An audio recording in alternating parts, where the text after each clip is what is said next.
자, 기드온을 하나님이 부르실 때, 하나님이 찾아오셔서 기드온을 부를 때 큰 용사라고 말씀을 했습니다. 그러면 왜 하나님이 이 기드온을 가리켜서 큰 용사라고 하셨을까? 그의 가문이 또 그의 가정이 위대해서 그랬을까? 그러진 않습니다. 이미 상관대로 없습니다. 그런 건 없어요. 오히려 기드온은 형편없는 가문의 출생자입니다. 근데 왜 하나님께서 이 기드온을 큰 용사라고 부르시면서 찾아와서 이 기드온에게 기름을 부었을까? 기름을 부어서 사사로 세웠을까? 그의 첫 번째가 뭐냐? 바로 의로운 분노를 가지고 있었다. 의로운 분노입니다. 이 기드온은 의로운 분노를 가지고 있었습니다. 왜? 하나님의 백성들이 할례받지 못한 저 미디안 백성들에게 지배를 받아야 되는가? 왜 그리고 거룩한 하나님의 백성들, 하나님이 주시는 이 모든 것을 미디안에게 뺏겨야 되는가? 왜 하나님의 백성들이 이런 환난을 겪어야 되는가? 라고 하는 이 그 시대의 의로운 분노를 가지고 있었단 말이에요. 의로운 분노. 그러니까 지금요, 2019년부터 강화문 애국운동을 시작했는데, 이 가슴 속에 불이 있는 사람들이 지금 강화문에 다 뛰어나온 거예요. 성도들이. 여러분요, 잘 들어보세요. 오늘 아침에 우리가 또 이제 괜히 어른들에 대해서 김사만 목사님, 김장한 목사님 같은 분들을 얘기를 했습니다만은, 그런데요, 이 시대도 똑같았어요. 아니, 이 사사시대에 어디 기도원만 있었냐고. 젊은 청년이 어떻게 기도원만 있었겠어요? 아니에요. 젊은 청년들이 많았다고. 서울대학, 연고대, 이대, 이런 졸업한 사람들이 이 시대도요, 수두룩뻑뻑했고, 그 다음에 어떻게 지도자가, 어디 기도원밖에 없었겠냐고. 그 시대에요, 지도자가 많았어요.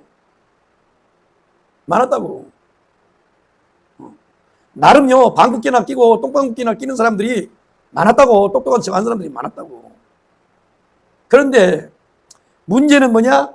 그 시대에 수많은 지도자들, 젊은 지성들이 있었지만 이걸 가진 사람이 없었다는 거야. 누구에게 있어요? 기드온에게만 있었단 말이야. 기드온의 부르심의 원리를 잘 봐야 된단 말이야. 의로운 분노를 가지고 있었다. 의로운 분노. 왜 하나님의 백성들이 하나님의 뜻대로 살지 못하고 오늘 이러한 이 상황까지 이르게 됐느냐 이거야. 우리가 이게 의로운 분노를 가지고 이게 기름 부음의 접촉점이란 말이야. 접촉점.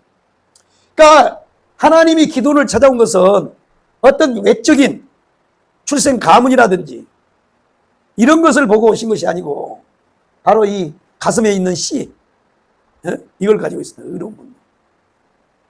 왜 하나님이 이승만을 썼어요?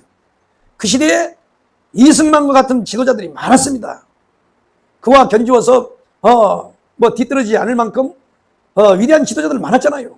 여운형도 있었고, 김구도 있었고, 수많은 지도자들이 우리나라에도 많았어요. 그럼에도 불구하고 하나님이 이승만을 들어 쓰신 것. 그 다음에 그 시대에 어디 별이 없었습니까? 박정희는 고작 해봐야 소장이어서 소장. 별 2개라고.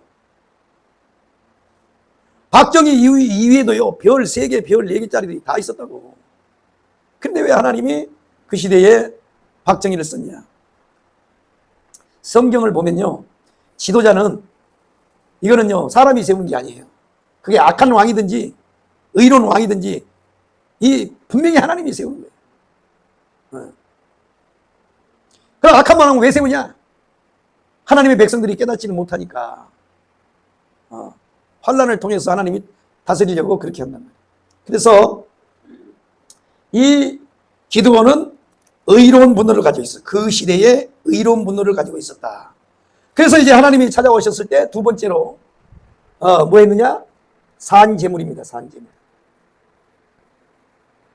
산제물이. 제물을 드렸다 이게 제물. 이건 뭐냐? 하나님의 부르심 앞에의 응답이에요. 응답. 자,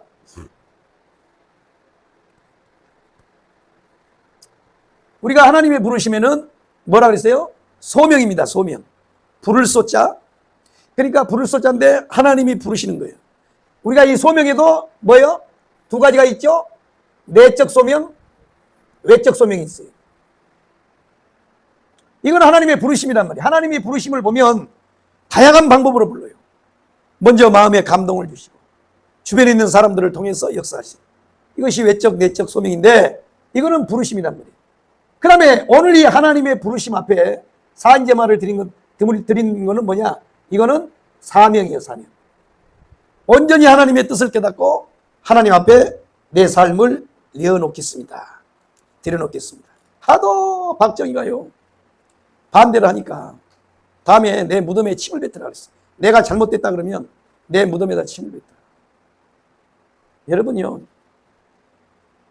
이 나라 대한민국이요 지금 비극입니다. 비극. 건국 대통령의 동상 하나도 없고요. 이 나라 이 조국 근대화를 이룬 박정희의 동상이 하나도 없어요.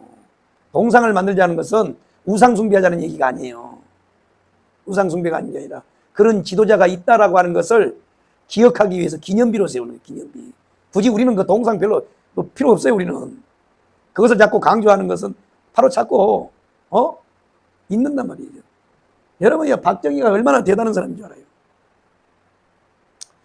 이 박정희가요, 이 대한민국이 경제적으로 그래서 부국강병이잖아. 부국강병.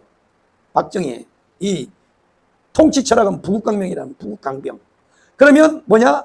부강한 경제력과 막강한 군사력을 가져야 이거는 자조자립할 수 있는, 대한민국이 자조자립할 수 있는, 다시는 외세의 침범을 받지 않는 힘 있는 나라를 만들기 위해서는 부국강병이란 말이에요. 부국강병.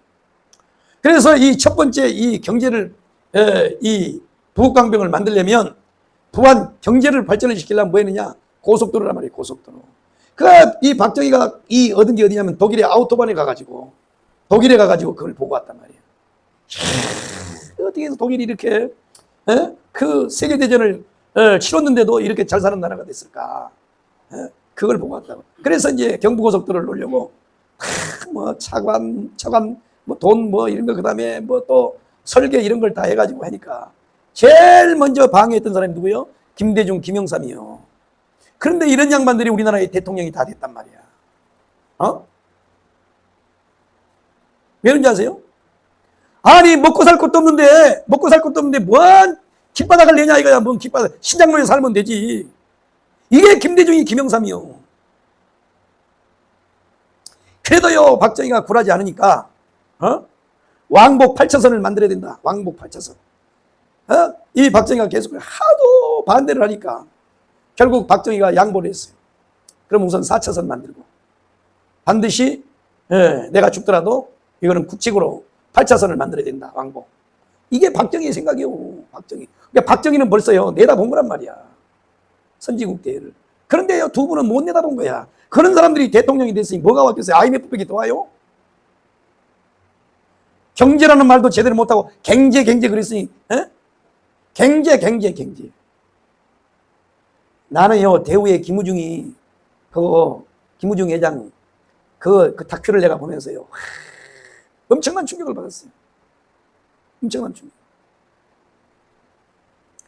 김대중의 통치 철학이 뭡니까? IMF 시대에 뭐요? 뼈를 깎는 그 IMF를 겪기 위해서 그래가지고 다 기업들이 다 통폐합하고 구조조정 해가지고 다 하는 게 오직 김대중의 통치 철학이었잖아요. 근데 김우중이가 그걸 딱 듣고 있다가 이건 아니다. 그래가지고요 그냥 서울대에서 머리 좋은 사람이니까 서울대 출신이니까 그냥 A4 용지로 해가지고 각하 이렇게만 안 됩니다. 큰일 납니다. 경제가 어려울 때 저 직원들 내쫓으면 저 사람들 다 굶어 죽습니다. 지금은 IMF 때문에 지금 내수 경제는 이렇게 됐어도 우리가 수출을 하면 달러가 비싸기 때문에 얼마든지 우리가 이거 IMF 극복할 수 있습니다. 수출품 만들어야 됩니다. 그랬더니 김대중이가 싹 보고 이 경제 전문가한테 딱 넘긴 거예요. 그래서 뒷조사를 딱 해가지고 김우중이 대우를 딱 없애버렸잖아요. 그래서 대우가 날아간 거예요. 물론 대우가 여러 가지 잘못된 것도 많이 있겠죠.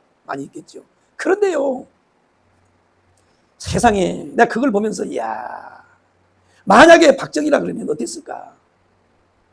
그러니까요 예전에 박정희 대통령이 그 경제를요 일으킬 때, 그 포항제철, 그 다음에 현대, 삼성, 그때 다 할 때는 정 회장, 이 회장, 이병철한테는 이 회장, 정경한테도 정 회장 이렇게 불렀는데 김우중 회장한테는요, 우중이 그랬다 그러잖아요. 예, 보통 사람이 아니거든. 일반 평사원으로 대우라고 하는 거대한 그룹을 일으킬 정도니까 얼마나 대단한 장사치예요. 알아본 거야, 알아본 거야. 그런데 김대중이 못 알아본 거예요. 벌써 그때요, 기업들이 얼마나 절단 났어요. 대표적인 신동아그룹, 최순영 장로 말이에요, 63빌딩. 그때도 날아갔잖아요, 그거요. 그때 최순영 장로가요, 그 날아갈 예상 아니요. 울더라고, 울어요. 최순영 장로 한번 왔었어요, 우리 집회 때 오셔서. 간증하는데 울어요, 울어. 오직 했으면 정주회가 얼마나 억울했으면요, 대통령 된다고 대통령 나왔겠어.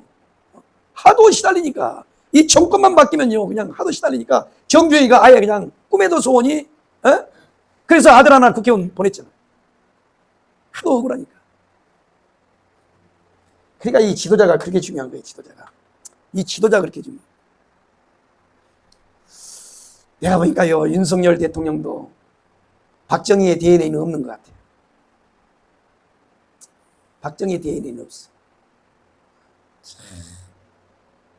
그러니까 여러분요, 이 기도원은 보세요. 딱 하나님이 딱 불러서 내가 너를 미디안의 손에서 이스라엘 백성들을 구원하는데 널 쓰겠다 딱 그러니까요. 하나님 앞에 딱 산제물을 드려. 이 산제물을 드린다는 건 뭐냐? 내 모든 것을 하나님 앞에 내려놓겠습니다. 그 다음에 세 번째가 뭐예요? 표징을 보여주세요.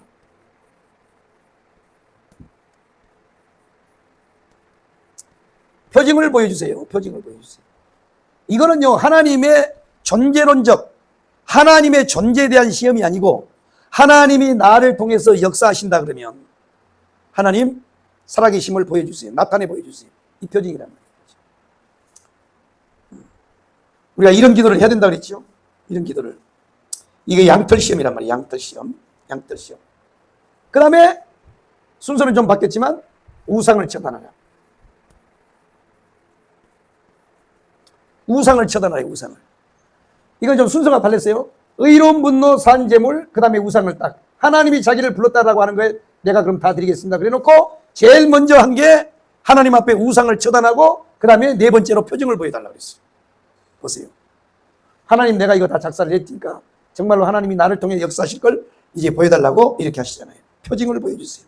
그래서 양털 시험을 한 거예요. 양털 시험. 참 그렇습니다. 그래서 우리도 이런 기도를 한번 들어가야 돼요. 그 다음에 이제 이것이 뭐냐?